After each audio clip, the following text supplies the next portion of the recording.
Hello, চলো তোমাদের শিখিয়ে দিই কিভাবে ছবির উপরে কার্টুনের ছবিগুলো সেট করবা। তো তার জন্য প্রথমে গুগলে যেতে হবে। গুগল থেকে কার্টুন ফেস ক্লিপ আর্ট লিখে সার্চ করতে হবে।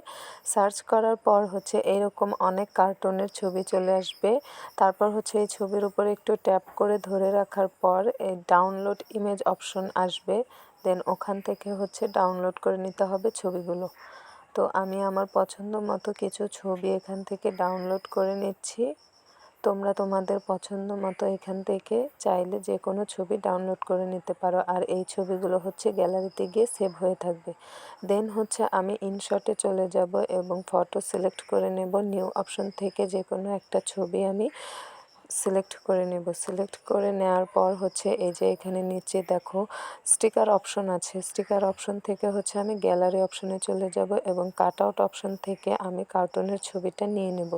কার্টুনের ছবিটা নেওয়ার পর এখান থেকে সিলেক্ট করে নেব। দেন এইরকম হবে। তারপর এটাকে ছোট বড় করে আমি আমার পছন্দ মতো যে কোনো অ্যাঙ্গেলে এটাকে সেট করে দিতে পারবো। তো তোমরাও তোমারও ইচ্ছে মতো এটাকে যে কোনো অ্যাঙ্গেলে সেট করে নিতে পারবা। অনেকে চায়ের উপরে, আমের উপরে, তারপর কাঁঠালের উপরে এরকম পিকচারগুলো সেট করছে, দেখতে কিন্তু বেশ ভালো লাগে। তো আমার ভিডিও দেখে তোমরা কারা কারা চেষ্টা করেছো অবশ্যই কিন্তু কমেন্ট করে জানাবা।